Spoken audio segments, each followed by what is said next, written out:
ക്രൂശിത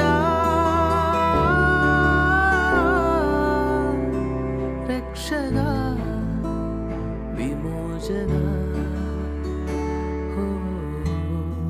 വളരെ പ്രധാനപ്പെട്ട രണ്ട് കാര്യങ്ങളാണ് സങ്കീർത്തനം 91 അതിൻ്റെ 14-ാമത്തെ തിരുവചനത്തിൽ സങ്കീർത്തകൻ നമ്മളോട് പറയുന്നത്.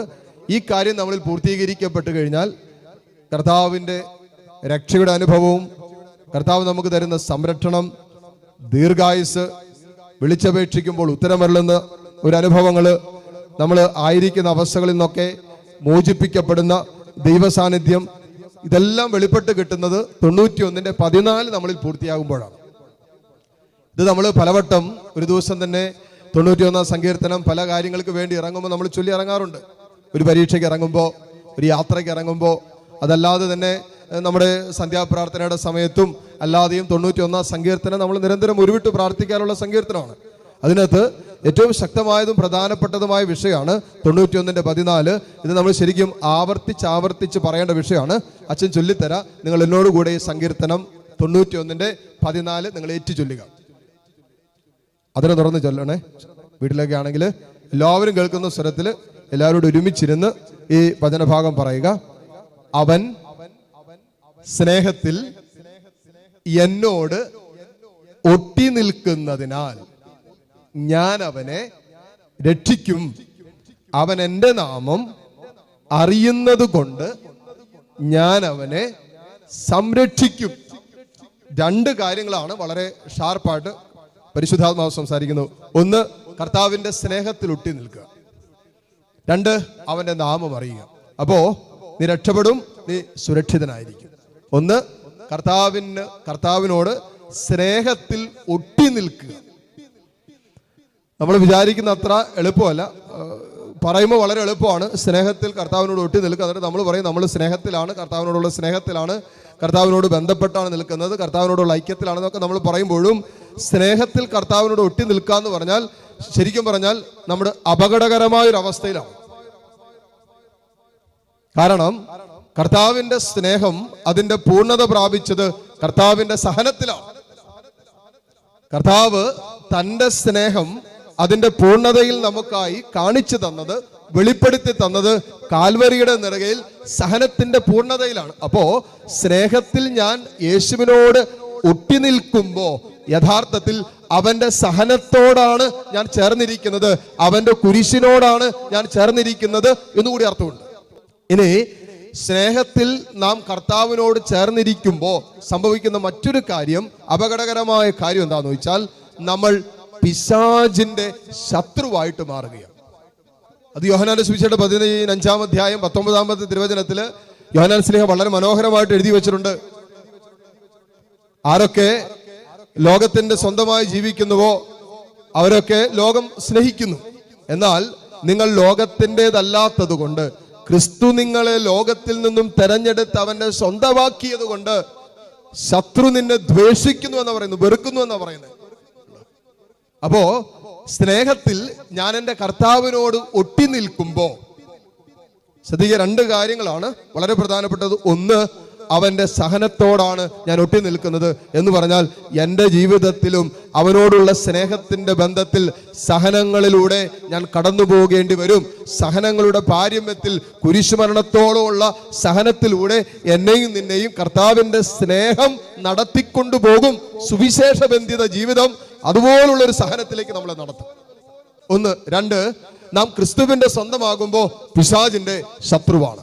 കാരണം നമുക്കെതിരെ നിൽക്കുന്ന ശത്രു അതിശക്തമായി അവന്റെ പ്രവർത്തനങ്ങൾ നമുക്കെതിരെ നിരന്തരം, അല്ലെ, അവൻ അലറുന്ന സിംഹത്തെ പോലെ ആരെ വിഴുങ്ങണമെന്ന് നോക്കിക്കൊണ്ട് എപ്പോഴും ചുറ്റി നടക്കുന്നു എന്ന് പത്രോസ്ലീഹ പറയുന്ന പോലെ നിരന്തരം ശത്രു തന്റെ പ്രവർത്തനങ്ങൾ നമുക്കെതിരെ ഇങ്ങനെ അമ്പ് ചെയ്യുന്നത് പോലെ ചെയ്തുകൊണ്ടിരിക്കുക.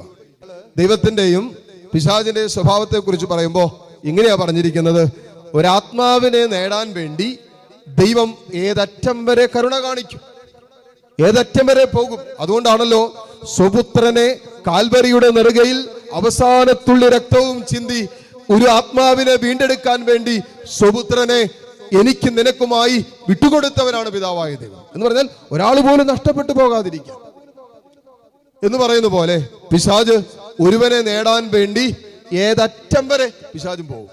നശിപ്പിക്കാൻ വേണ്ടി. ഇവിടെയാണ് വചനം നമ്മൾ ഓർമ്മപ്പെടുന്നത്. സങ്കീർത്തകൻ പറയാണ്, നീ സ്നേഹത്തിൽ ദൈവത്തോട് ഒട്ടി നിൽക്കുന്നതിനാൽ ദൈവം നിന്നെ സംരക്ഷിക്കുന്ന പറയാം, ദൈവം നിന്നെ രക്ഷിക്കുമെന്നാണ് വചനം പറയുന്നത്. അപ്പോൾ സ്നേഹത്തിൽ ദൈവത്തോട് ഒട്ടി നിൽക്കാന്ന് പറഞ്ഞാൽ ഞാൻ നേരത്തെ പറഞ്ഞ പോലെ അത്ര എളുപ്പമല്ല. അതിന് നമ്മൾ പിശാചിന്റെ പ്രവർത്തികളെ ചെറുക്കേണ്ടതുണ്ട്, ചെറുത്ത് തോൽപ്പിക്കേണ്ടതുണ്ട്, യേശുവിനോട് ഐക്യപ്പെട്ട് നിൽക്കാൻ. കണ്ണു തുറന്ന് ഈ ദിവ്യകാരുണ്യത്തിലേക്ക് നോക്കാം. മനുഷ്യനായി അവതരിച്ച് ജെറുസലേമിന്റെ വീഥികളിലൂടെ നടന്നു പോയപ്പോൾ അനേകരവനെ കണ്ടു. യേശുവിനെ കണ്ടവർക്കും യേശു കണ്ടവരെയും യേശുവിനെ തൊട്ടവർക്കും യേശുവിനെ തൊട്ടവരെയും എല്ലാം യേശു സൗഖ്യം നൽകി. ഇതാ അതേ കർത്താവ് നിന്റെ കുടുംബത്തിലേക്ക് ഇറങ്ങി വരികയാണ്, നടന്നു വരികയാണ്. ഒന്നില്ലെങ്കിൽ നീ കർത്താവിനെ തൊടണം, അല്ലെങ്കിൽ കർത്താവ് നിന്നെ തൊടണം. ഒന്നില്ലെങ്കിൽ നീ കർത്താവിനെ കാണണം, അല്ലെങ്കിൽ കർത്താവ് നിന്നെ കാണണം. അവിടെ അത്ഭുതങ്ങൾ സംഭവിക്കും. അവിടെ ദൈവ സാന്നിധ്യത്തിന്റെ അതിശക്തമായ ഒഴുക്കുണ്ടാവും. പ്രാർത്ഥനയോടെ ദൈവ സാന്നിധ്യത്തിന്റെ മുമ്പിലാണ് നമ്മൾ, യേശുവിന്റെ മുമ്പിലാണ്, ജീവനോടെ എഴുന്നള്ളിയിരിക്കുന്ന ജീവിക്കുന്നവനായ കർത്താവിന്റെ മുമ്പിലാണ് നമ്മൾ എന്നുള്ള ബോധ്യത്തോടെ കർത്താവിനെ ആരാധിച്ച് പ്രാർത്ഥിക്കാം. പരിശുദ്ധ പരമ ദിവ്യകാരുണ്യ നാഥനായ ഈശോയ്ക്ക് എന്നേരവും ആരാധനയും സ്തുതിയും പുകഴ്ചയും ഉണ്ടായിരിക്കട്ടെ. ഇതാ കരുതുന്ന കർത്താവിന്റെ സ്നേഹം ഈ അൾത്താരയിൽ. മോളെ, ഈ ആരാധനയുടെ നിമിഷങ്ങളിൽ നിന്റെ ഹൃദയം വിങ്ങുന്നില്ലേ? നിന്റെ മനസ്സ് പിടയുന്നില്ലേ? പുറമേ കരയുന്നില്ലെങ്കിലും ഉള്ളുകൊണ്ട് നീ ഒത്തിരി കരയുന്നില്ലേ? ഒത്തിരി വേദനിക്കുന്നില്ലേ? പുറമേ എല്ലാം സുന്ദരമെന്ന് തോന്നുന്ന രീതിയിൽ നീ അഭിനയിക്കുമ്പോഴും ചിരിച്ചൊക്കെ ഇങ്ങനെ നടക്കുമ്പോഴും ആത്മീയമായി ഒത്തിരി വളർന്നുവെന്ന് നമ്മളിങ്ങനെ മറ്റുള്ളവരുടെ മുമ്പിൽ കാണിക്കാൻ വെമ്പൽ കൊള്ളുമ്പോഴും നമ്മുടെ ഉള്ളിൻ്റെ ഉള്ളിൽ നമുക്കറിയാം നമ്മൾ എത്രമാത്രം ശോഷിച്ചവരാണെന്ന്. സ്നേഹത്തിലും പ്രാർത്ഥനയിലും ദൈവത്തോടുള്ള ബന്ധത്തിലൊക്കെ എത്രമാത്രം ശോഷിച്ചാണ് നമ്മുടെ ജീവിതം പോകുന്നതെന്ന്. നിന്റെ സ്വകാര്യ ദുഃഖമാണ് നിന്റെ കണ്ണുനീരെന്ന് പറയുന്നത്. കരുതാൻ ആരുമില്ലാത്തപ്പോഴും, സ്നേഹിക്കാൻ ആരുമില്ലാത്തപ്പോഴും, മനസ്സിലാക്കാൻ ആരുമില്ലാത്തപ്പോഴും, ചേർത്ത് പിടിക്കാൻ ആരുമില്ലാത്തപ്പോഴും നിന്നെ ചേർത്ത് പിടിച്ച് നിന്റെ ഒറ്റപ്പെടലിന്റെ, നിന്റെ ഏകാന്തതയുടെ നടുവിൽ നിന്റെ കണ്ണ് നിറഞ്ഞൊഴുകുമ്പോ അത് കുപ്പിയിൽ ശേഖരിക്കാൻ കൂടെ നിൽക്കുന്നൊരു ദൈവം ഈ അൾത്താരയിലുണ്ട്.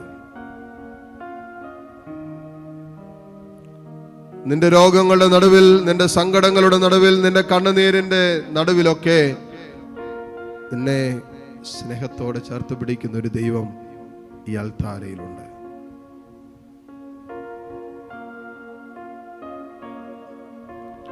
ആ കർത്താവിനെ കണ്ണു തുറന്ന് കണ്ടേ, കരങ്ങൾ ഈശോയിലേക്ക് നീട്ടിപ്പിടിച്ച് ഏത് വിഷയമാണോ നിന്നെ അലട്ടുന്നത് ആ വിഷയത്തിന്റെ നടുവിൽ ഭയം സങ്കീർത്തകനെ വേട്ടയാടാൻ തുടങ്ങിയപ്പോൾ സങ്കീർത്തകൻ കർത്താവിങ്കിലേക്ക് ഓടി കർത്താവിങ്കിൽ തൻ്റെ ജീവിതം, തൻ്റെ ഭയപ്പാടുകൾ സമർപ്പിച്ചിട്ട് പറഞ്ഞു, എൻ്റെ കർത്താവിൽ ഞാൻ ആശ്രയിക്കുന്നു, എൻ്റെ ദൈവത്തിൽ നിർഭയനായി ഞാൻ ആശ്രയിക്കുന്നു, മർത്യന് എന്നോട് എന്ത് ചെയ്യാൻ പറ്റും? ആ കർത്താവിനെ നിന്നെ അങ്ങനെ ഉപേക്ഷിക്കാൻ പറ്റും? ചങ്കിലെ ചോര നൽകിയല്ലേ നിന്നെ സ്നേഹിച്ചേ, നെഞ്ചു വിളർക്കപ്പെടാൻ അനുവദിച്ചിട്ടല്ലേ നിനക്ക് രക്ഷ നേടിത്തന്നേ. ആ ദൈവത്തിന് എങ്ങനെ നമ്മൾ മറക്കാൻ പറ്റും, സ്നേഹിക്കാതിരിക്കാൻ പറ്റും? മുട്ടുകുത്താൻ സാധിക്കുന്ന എല്ലാ മക്കളും ഈ നിമിഷം മുട്ടുകുത്തുന്നു. കരങ്ങൾ രണ്ടും തുറന്ന് യാചനാപൂർവം പിടിച്ച് കർത്താവിനെ കണ്ണു തുറന്ന് കണ്ട് കരങ്ങൾ ഈശോയിലേക്ക് നീട്ടിപ്പിടിച്ച് ഹൃദയം കർത്താവിന് കൊടുത്ത് വേദനകളെ ഈശോയ്ക്ക് കൊടുത്ത് ഏതാനും നിമിഷം കൂടി ഈശോയെ സ്തുതിച്ച് ഈശ്വരാശീർവാദം സ്വീകരിക്കുക. Hallelujah, hallelujah. ഈശോയെ പരിശുദ്ധ പരമമാം ദിവ്യകാരുണ്യ